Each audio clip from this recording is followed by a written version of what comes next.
Si nous regardons l'étymologie du terme Muladhara, on y trouve Mula, la racine, et Dhara, ce qui veut dire soutenir.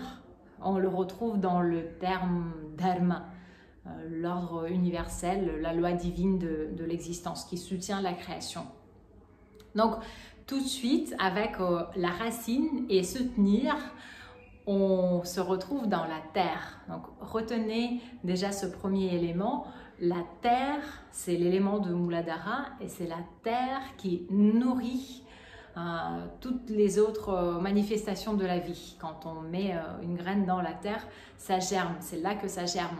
Donc, l'énergie de Muladhara, du premier centre énergétique, est vraiment essentielle à travailler avant tout, avant de commencer tout travail sur les autres chakras, parce que c'est ça qui va nourrir, c'est la qualité, le degré auquel l'énergie de Muladhara est pure va conditionner le travail, le fonctionnement de tous les autres chakras. Il ne faut pas du tout être en rejet de cette énergie qui est considérée parfois comme matérialiste. Non, pas du tout. Au contraire, pour bien prendre l'élan spirituel, il faut d'abord vraiment purifier Muladhara. Par rapport au terme de purification, parce que souvent on dit je veux ouvrir mes chakras, je vous rappelle que tout ce qui concerne les chakras vient de la science du Tantra. Patanjali aucunement parle du travail énergétique. Dans aucun sutra, vous trouverez les recommandations sur l'énergie. Même par rapport au pranayama, c'est juste contrôler l'inspire et l'expire. Donc, Raja Yoga avec Patanjali, c'est une chose, et Tantra est la base de notre Hatha Yoga, qui nous propose de manipuler l'énergie dans le bon sens du terme. Et la première chose à faire, ça va être de purifier. Et on va se rappeler dans le cadre du Tantra des 3 gunas.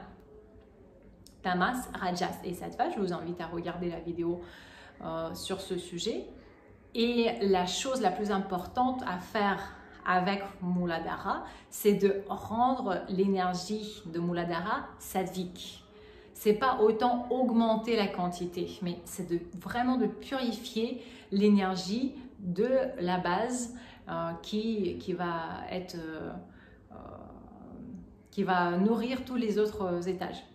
Je vous montre juste un instant les fiches de Yoga Ayurveda où vous trouvez plein d'informations, chakra et le corps humain, chakra et leurs caractéristiques, chakra et leurs remèdes, chakra et les zones de massage, chakra et psychologie, chakra vidya. Donc il y a 3 fiches qui sont différentes et il y a plein d'informations, mais je voudrais parler de quelque chose que vous ne trouverez pas sur les fiches.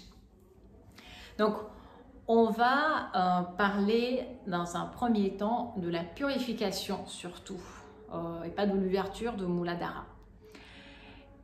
Et dans cette démarche, on va souvent faire appel à ce qu'on appelle Mula Bandha. Alors, pour replacer les choses dans l'ordre, on peut distinguer du plus grossier au plus subtil 3 types de travail. Travail postural va être le plus grossier. Donc pour Muladhara, il y a tout un tas de postures qui vont renforcer le bas du corps. D'ailleurs, vous les avez sur les mini-fiches force et souplesse des jambes et ancrage et purification de Apana Vayu. Et puis sur là, ça c'est pas une séquence, c'est la famille de postures ancrage, confiance. Donc tout ça, ça parle de Muladhara. Alors posture, ça va être un travail le plus grossier. Ensuite, il y a Ashwini Mudra, qui va être encore un travail musculaire, mais beaucoup plus subtil. Et ensuite, il y a Mula Bandha, qui va être vraiment un tout petit peu physique, mais surtout, essentiellement, un travail énergétique. Je m'explique. Souvent, quand on entend aujourd'hui les indications pour Mula Bandha, dans les cours en Occident, on dit serrer le bas du ventre ou le périnée, serrer, engager.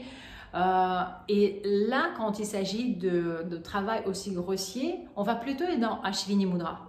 Ashwini veut dire cheval. Je pense que tout le monde a plus ou moins vu, au moins à la télé, comment le cheval fait caca après avoir fait le dépôt à l'extérieur. Les muscles du cheval, de l'anus du cheval se rétractent.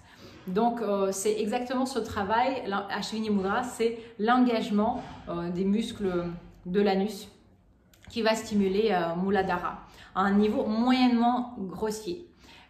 Moins grossier que les postures, mais plus grossier que Mula Bandha. Alors que Mula Bandha, lui, il va se trouver entre les organes génitaux et l'anus. Justement, c'est comme un petit...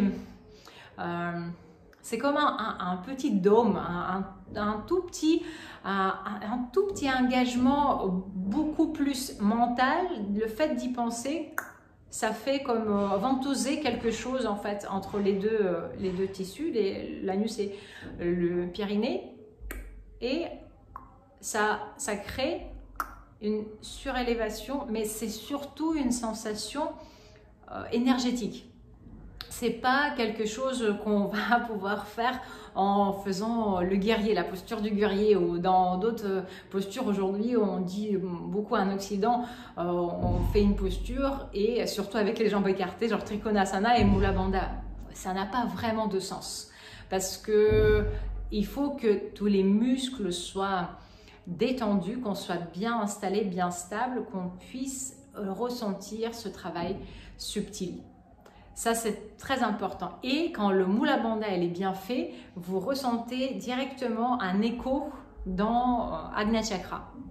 D'ailleurs, je conseille, ça c'est sur vraiment mon expérience et tout ce que mes maîtres m'ont toujours conseillé, avant de travailler un travail énergétique, c'est-à-dire sur les chakras quelconques, de travailler d'abord un tout petit moment, juste 1 minute ou 2 minutes sur Ajna Chakra, et ensuite faire Muladhara ou Svadhisthana ou tout autre étage.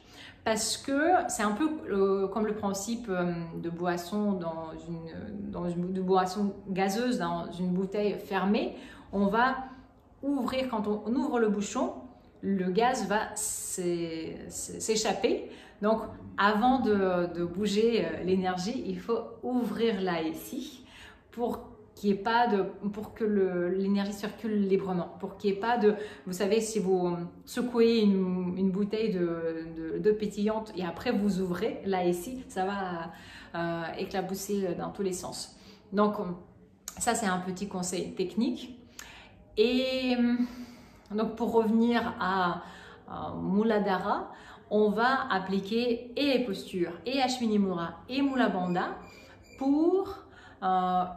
réguler les 4 besoins au niveau énergétique, notre sensation qui concerne les 4 besoins basiques. Bien sûr, ça va être beaucoup le travail psychologique et le mental, l'observation de notre attitude, mais quand même. Donc, je vous rappelle, juste je pense que vous les connaissez, mais les 4 besoins basiques qui sont vraiment le domaine d'action de notre Muladhara, c'est le sommeil, la nourriture, la sécurité et la reproduction.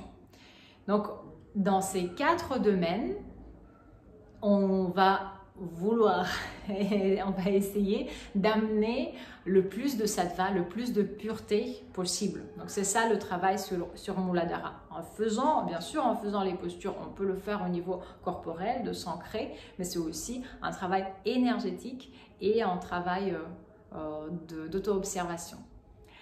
Voilà des petites précisions qu'on ne trouve pas vraiment dans les livres. Je tenais à partager ça. J'espère que cette vidéo vous a été utile. C'était Maitri Yoga et Veda.